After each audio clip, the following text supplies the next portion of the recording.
नमस्कार, तालठोक के extra strong देख रहे हैं आप। मैं हूं सचिन। कहा जाता है कि अगर भारत को समझना हो तो ट्रेन में सफर करिए, क्योंकि ट्रेन के सफर में भारत की संस्कृति दिखती है। ट्रेन हमारी जिंदगी का हिस्सा है, इसलिए जब यात्री किराया बढ़ता है तो राष्ट्रीय चर्चा का विषय भी बन जाता है। यही वजह है कि हम आज ये बहस कर रहे हैं, क्योंकि कल से राजधानी, शताब्दी, दुरंतो, इन सब में ट्रेन का सफर महंगा हो जाएगा।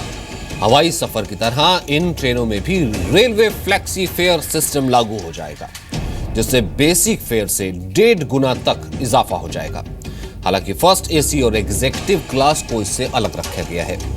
लेकिन सवाल यह है कि मिडिल क्लास फर्स्ट एसी और एग्जीक्यूटिव क्लास में शायद ही सफर करता हो, तो क्या यह मिडिल क्लास की जेब पर डाका है? क्या ट्रेन सफर करने वालों से प्लेन किराया वसूला जाएगा? और सवाल यह भी, जब पहले से ही दिन में ट्रेन बुकिंग वेटिंग दिखने लगती है, तो फिर इस सिस्टम का फायदा कैसे होगा? हम आपको बढ़े किराए का पूरा कैलकुलेशन समझाएंगे, उस पर बहस करेंगे। लेकिन पहले ये रिपोर्ट। कृपया ध्यान दीजिए, आपको हुई असुविधा के लिए हमें खेद है।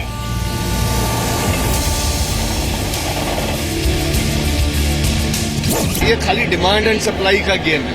अगर डिमांड ज्यादा है तो आप प्राइस में थोड़ा सा बढ़ता है, बट अगर डिमांड ज्यादा नहीं है तो at least people get that opportunity to travel down to that. कृपया ध्यान दीजिए, आपको हुई असुविधा के लिए हमें खेद है। ज़्यादा पैसे वाले लोग हैं उनके लिए तो दोनों एक ही बात है, अभी बढ़ जाएगा, अभी वाला तरीका भी नए वाला। लेकिन जो नॉर्मल लोग हैं उनके लिए तो अर्जेंट टाइम पे बुकिंग कराएंगे तो बहुत महंगा पड़ेगा। पूरी आम आदमी प्रभावित होंगे। इसके फेवर में मैं बिल्कुल भी नहीं हूँ, और कोई भी नहीं रहेगा, इसका विरोध होना ही है। थोड़े दिनों के बाद ये पता चलेगा कि इसके एवज में हमें सर्विसेज क्या मिल रही हैं। अगर कॉमन आदमी सेटिस्फाइड होगा तो वेलकम हो जाएगा।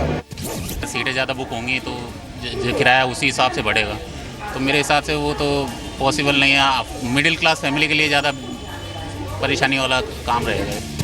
बढ़ोतरी नहीं है, ये एक नया पैटर्न है। ये फ्लेक्सी फेयर सिस्टम है। इस फ्लेक्सी फेयर सिस्टम में अगर आप शुरू में टिकट लेने जाते हैं इन्हीं तीनों तरह की ट्रेनों में, तो आपको बेस फेयर के ऊपर टिकट मिलेगा। सारी पब्लिक ओरिएंटेड पॉलिसीज़ लेकर प्रभु साहब आए हैं सामने, और खर्च बहुत बढ़ गया है, कीमतें बढ़ी हैं, तो जाहिर है कि टिकटों के दर भी बढ़ना आवश्यक है। लेकिन उन टिकटों के दरों को बढ़ाने का और उसे छुपाए रखने का एक नया तरीका वो सोच रहे हैं। सामान्य यात्रियों से किराए की लूट और उद्योगपति मित्रों को 1,12,000 करोड़ रुपए की छूट। तालठोक के एक्स्ट्रा स्ट्रॉन्ग में आज का पहला सवाल, क्या ट्रेन के सफर के लिए भी प्लेन का किराया देना होगा? दूसरा सवाल, सुविधा चाहिए तो बढ़े किराए का विरोध क्यों? तीसरा सवाल, क्या किराया बढ़ाने से खत्म होगी वेटिंग वाली मुश्किल? चौथा सवाल, कम किराए में कैसे मिलेगी सीट, सफाई और सुविधा? और ताल ठोक के मैच का पांचवा सवाल, क्या रेलवे के किराए में रंग भेद किया जा रहा है? और इस पर बात करने के लिए अनिल बलूनी हमारे साथ हैं, बीजेपी के प्रवक्ता, उत्तराखंड सरकार में state forest and environment advisory committee के वाइस चेयरमैन रहे हैं। जीतू पटवारी हमारे साथ, जो कि कांग्रेस के प्रवक्ता हैं, मध्य प्रदेश कांग्रेस कमेटी में सचिव हैं, मध्य प्रदेश की राऊ विधानसभा सीट से विधायक हैं। साथ ही साथ जसपाल सिंह हमारे साथ ट्रांसपोर्ट एक्सपर्ट मौजूद हैं। उनसे हम इस पूरे खेल को, उनसे हम इस पूरे गणित को जानेंगे। बलूनी साहब, सबसे पहले मैं आपसे शुरुआत करना चाहता हूं। आपने फर्स्ट क्लास, एसी, एग्जीक्यूटिव, इसका किराया फ्लेक्सी फेयर में नहीं रखा, अच्छी बात है। आपको मालूम है जो बाकी क्लास है जिसका किराया बढ़ने जा रहा है इस फ्लेक्सी फेयर या फिर सर्ज प्राइसिंग से, उसमें सफर कौन करता है? उसमें सफर वो आम आदमी करता है जो सारी रात खड़ा रहता है। सुबह एक टिकट की खिड़की खुलती है, तब उसे जाकर के वो एक बुक्ड टिकट मिलता है। एक आम आदमी पर, एक कॉमन मैन पर यह वार क्यों? कैसे इसे जस्टिफाई करेंगे?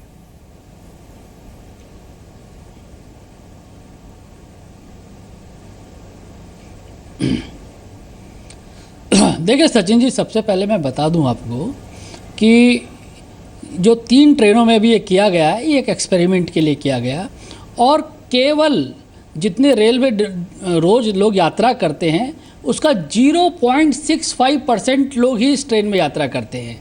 केवल 1% से भी कम लोग के लिए ये किराया लागू किया गया है।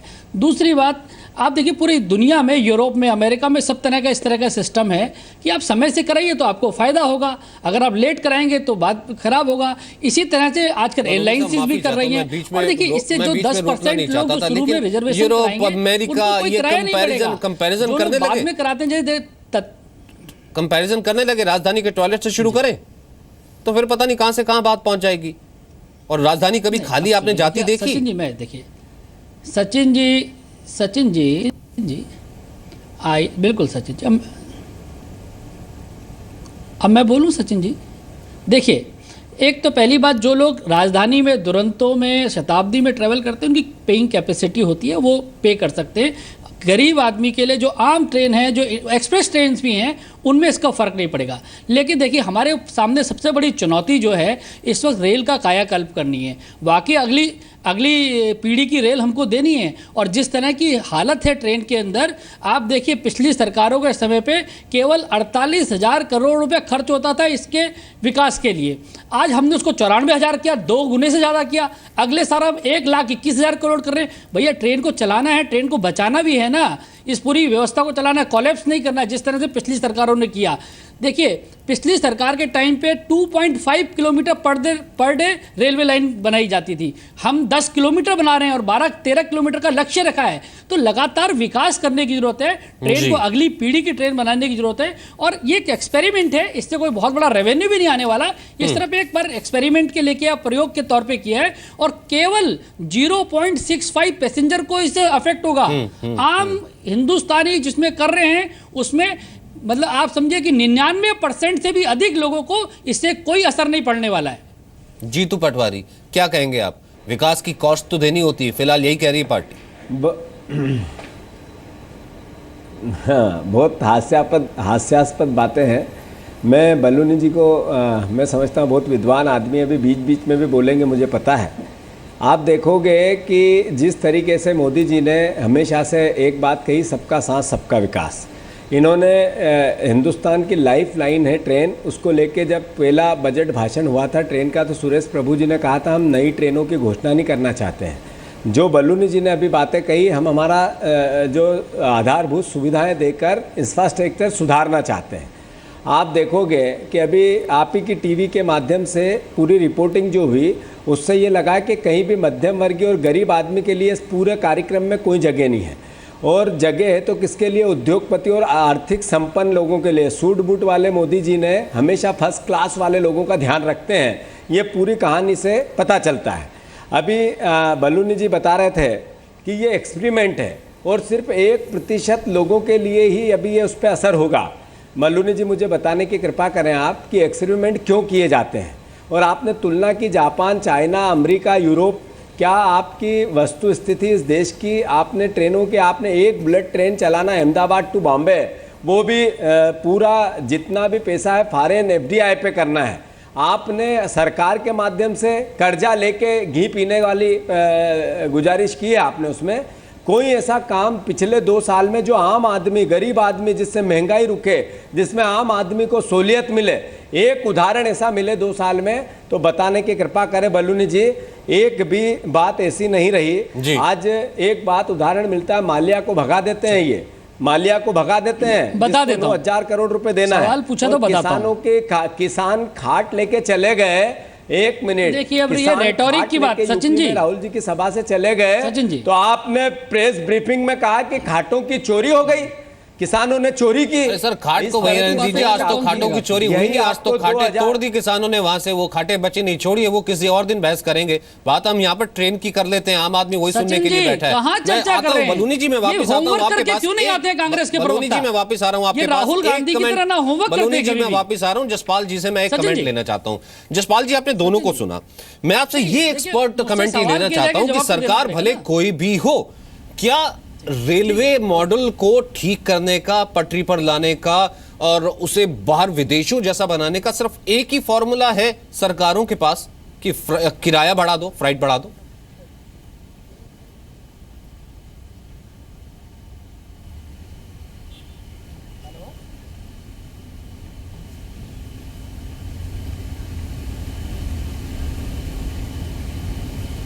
जसपाल जी, मेरा सवाल आपसे था।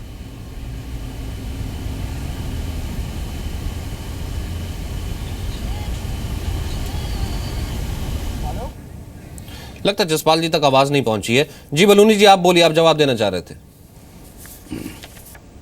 सचिन जी, उनको शायद आवाज नहीं आ रही, मैं बोल देता हूं। देखिए सचिन जी, समस्या क्या है, कांग्रेस की विडंबना क्या है, ना इनके नेता राहुल गांधी होमवर्क करते हैं, ना पढ़ाई लिखाई करते हैं, ना ही इनके प्रवक्ता करते हैं। अभी देखिए कितनी हास्यास्पद बात कर रहे हैं। उन्होंने बात की सूट बूट की, उन्होंने की खाट की, उन्होंने की चाट की, उन्होंने की इसकी, लेकिन रेलवे की बात नहीं कर सकते। इनको पहले सोचना होगा, जब आप ट्रेन चला रहे थे तो जनरल क्लास के टॉयलेट में जाते एक मग नहीं रखते थे आप। शर्मनाक स्थिति बना के रखी थी रेल की। आज हमने देखिए कोशिश की है, हमने दीनदयालु कोच लाने की हम प्रयास कर रहे हैं। हम लोग अभी अंत्योदय एक्सप्रेस ला रहे हैं, 5 ट्रेनें चालू होने वाली हैं और हर ट्रेन में हम चाहते हैं एक्वा गार्ड लगे। हम चाहते हैं जो जनरल, जो साधारण यात्री है हमारा भारत का, उसको सारी सुविधाएं मिले। इसलिए रेल को ठीक करना है, रेल को सुचारू रूप से चलाना है। तो लगे तो पैसे लीजिए ना बलूनी साहब, किसने मना किया? कम से कम सपने दिखा के जेब तो ना काटिए ना। 2000 टिकट हर मिनट में ई टिकट से बुकिंग कराते थे, हमने 15,000 किया है। नहीं, कोई सब देखिए, मैंने कहा ना, इससे किसी को फर्क नहीं पड़ने वाला। 1% से भी कम लोगों को करेगा। हमने एक एक्सपेरिमेंट किया, दुनिया भर में हुआ है, हिंदुस्तान में एयरलाइंस कर रही हैं, हमने किया है। अगर नहीं सूट करेगा तो उसको हटा भी सकते हैं, कोई बहुत बड़ी बात नहीं है, लेकिन इससे कोई फर्क नहीं पड़ेगा। 0.65%, 1% ट्रेन में हमारी 15,700 ट्रेन चलती है, केवल 142 ट्रेनों में लागू किया है। लेकिन इसलिए मैंने कहा है कि आज ट्रेन को ठीक करना है। आज हजारों करोड़ के नुकसान में ट्रेन है, उसको सुचारू चलाना है और हर भारतीय को ऐसा गौरव हो सके, ऐसी ट्रेन देनी है। इनकी तरह की ट्रेनें नहीं कि जिस तरह से इन लोगों ने चलाया और लूटपाट मचाई। हम अच्छी ट्रेन चलाते हैं और कांग्रेस के प्रवक्ता कृपया राहुल गांधी भी होमवर्क करें और ये भी आए हैं। अगर ट्रेन पे बात करना है तो ट्रेन पे होमवर्क करके आए, वरना ऐसी बेकार में उल जलूल बातें तो ना किया करें। चलिए बलूनी साहब, वापस आता हूं मैं आपके पास। जीतू पटवारी कुछ कहना चाहते हैं, लेकिन उससे पहले एक बार फिर से कोशिश करता हूं जसपाल जी के पास जाने की। जसपाल जी, मैं ये जानना चाह रहा था, इससे पहले भी आपने चर्चा सुनी, मेरा बात ये थी कि जब रेलवे कायाकल्प की बात होती है या फिर बात होती है विदेशों की तरह हम बना देंगे, एटपार बना देंगे, यूरोप की रेल बन जाएगी, कोई सी भी तरीके की बात हो, एक विकल्प नजर आता है, किराया बढ़ा दो, फ्राइट बढ़ा दो। क्या सिर्फ एक यही विकल्प है सरकारों के पास? देखिए, ये एक विकल्प तो नहीं है, बट आई मस्ट से कि ये एक मजबूरी भी है, क्योंकि आपको रेलवे में अगर कायाकल्प करना है तो आपको काफ़ी इन्वेस्टमेंट की ज़रूरत है। हालांकि सरकार बहुत सारे और तरीके ढूंढ रही है, मतलब जिनसे कि किराया बढ़ाने की ज़रूरत ना पड़े और इन्वेस्टमेंट को लाया जा सके। बट अगर आप देखेंगे तो हमारी रिकवरी जो पैसेंजर साइड से है रेलवे में बहुत लो है। तो हालांकि ये एक बहुत पॉपुलर मूव नहीं है, बट आई मस्ट से कि ये एक मजबूरी भी है रेलवे की। अगर हम कायाकल्प देखना चाहते हैं तो ये इन्वेस्टमेंट करने के लिए किराए में वृद्धि करना एक कंपल्शन बन जाता है। लेकिन वो उस तरह की सुविधाएं भी तो नहीं मिल रही रेलवे को। जब वे कहते हैं कि एक आम आदमी की वो ट्रेन है, एक आम आदमी चल रही है, क्योंकि जिसको फर्स्ट क्लास में जाना है वो तो जा सकता है हवाई जहाज से भी, वो तो वो ऑप्ट कर लेता है। लेकिन ऐसे में आपको नहीं लगता कि एक आम आदमी जो कॉमन मैन है, रेल से सफर करता है, उस पर मार पड़ती है? नहीं, देखिए, अगर देखा जाए तो अभी जो सर्ज प्राइसिंग की बात की जा रही है और जो वृद्धि की बात की जा रही है, वो एक तरह से एक प्रीमियम कैटेगरी में की जा रही है। हालांकि मतलब 3rd टियर को भी काउंट किया गया है इसी के अंदर, बट एक तरह से उन्होंने सेगमेंट करने की कोशिश की है। और देखिए, मैं मानता हूँ कि अभी एक प्रयास किया जा रहा है रेलवे की तरफ से, ये देखा जा रहा है कि किस तरह से इस तकनीक को यूज़ किया जा सकता है जिससे कि पैसेंजर रेवेन्यू को बढ़ाया जा सके, ना कि आम आदमी पर बोझ डाला जाए।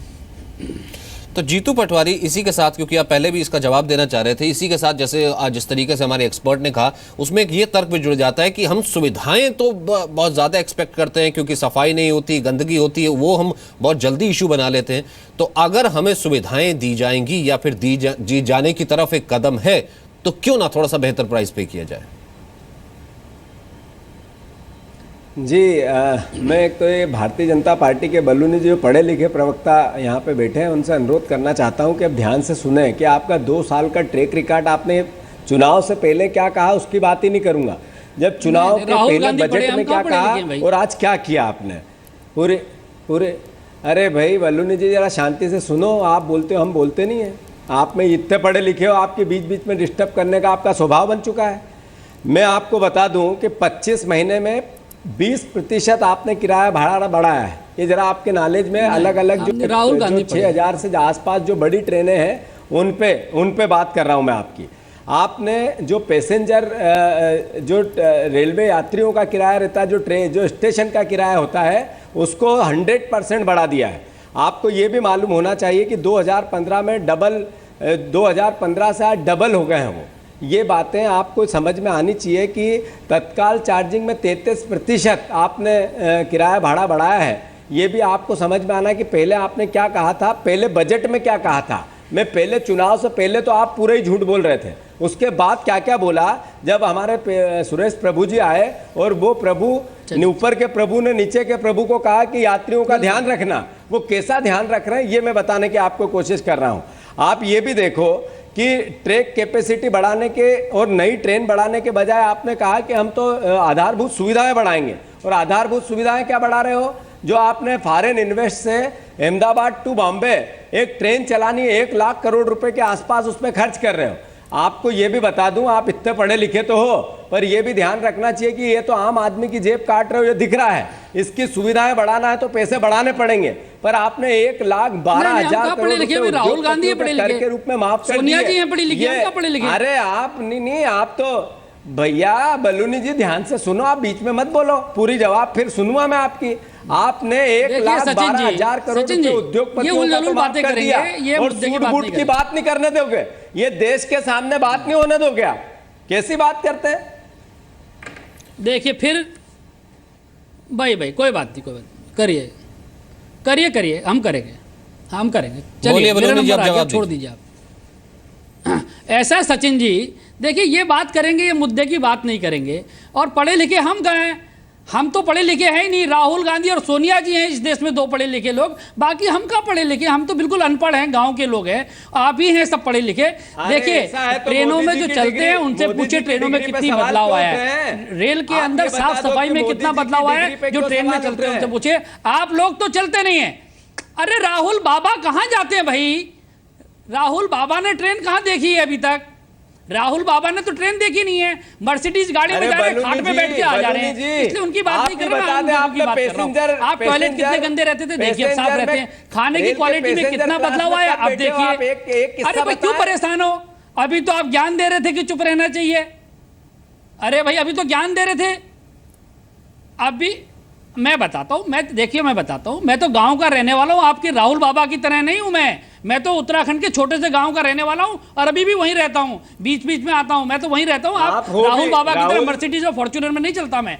और सुनिए, देखिए ट्रेन का खाना आपने कब खाया? आपको पता है आपको कैसा खाना मिलता है और क्या मिलता है? एक्वागार्ड लगाने की सोची कभी ट्रेन के अंदर? अपनी बात कह दे, नहीं कभी नहीं हो सकता भाई। आपको राहुल गांधी ट्रेन का हिसाब मांगना है जो और राहुल गांधी और सोनिया गांधी को बीच में लाना है। एक शोक संदेश, एक लाइन बिना देखे नहीं लिख सकता। मैं कभी नहीं होना चाहूंगा राहुल गांधी की तरह।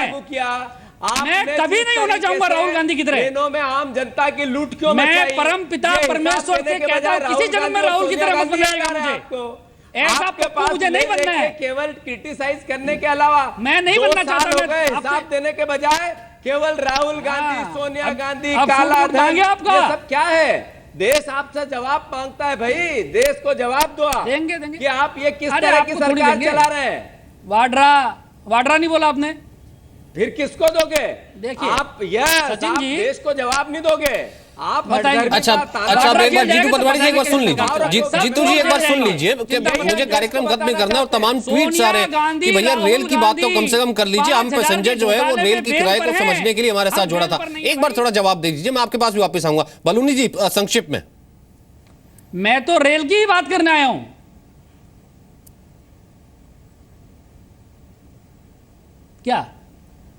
क्या सवाल आपका? बलूनी जी बोलिए, आप संक्षिप्त में बोलिए। जब आप बात कर रहे हैं प्लीज, इनके शोर में सुनाई नहीं दिया।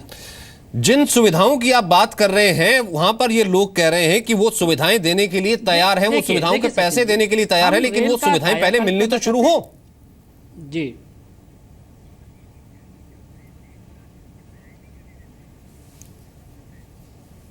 मैं सचिन जी देखिए, मैं तो ट्रेन में रेगुलर सफ़र करता हूं और बहुत साधारण क्लास में सफ़र करता हूं। लगातार ट्रेन की स्थिति में बदलाव आया है, जो लोग जा रहे हैं वो भी देख रहे हैं, समय के अंदर बदलाव आया है, टाइम के अंदर ट्रेन चल रही है, रिजर्वेशन की स्थिति में सुधार हुआ है, ट्रेन के अंदर एक ओवरऑल बदलाव आ रहा है। निश्चित तौर से बहुत लंबे समय से खराबी थी।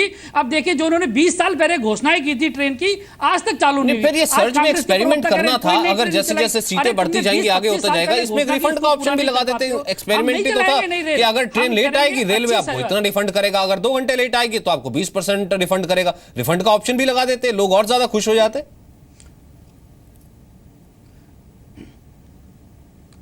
सचिन जी देखिए, कोई अच्छा सुझाव मिलेगा हम उसको भी इंप्लीमेंट करेंगे, कहां मना कर रहे हैं। सब हमने दरवाजे रोशनदान सब खोल रखे हैं, कोई अच्छा सुझाव देगा उसको भी इसको लागू करेंगे निश्चित तौर पे। लेकिन देखिए, ट्रेन को अच्छा बनाना, सुंदर बनाना, लोगों के लिए सुलभ हो, वो सब करना, ये हमारा लक्ष्य हम लोग कर रहे हैं और लोगों को पसंद आ रहा है। आज ट्रेन जो हमारा रेलवे मिनिस्ट्री है, सबसे अच्छा काम करने वाली मिनिस्ट्रियों में से है। और मैं आपको सचिन जी कह सकता हूं कि आने वाले समय में देखिएगा, आप ही हमको A+ देंगे, आप ही टीवी पे डिबेट करेंगे कि रेल की हालत में सुधार हुआ है, और ये दिख भी रहा है। हमको समय दीजिए और सुधारेंगे इसको। और लोग भी ये देखना चाहते हैं, लोग ये सुनना चाहते हैं। जीतू पटवारी, अंत में कंक्लूडिंग में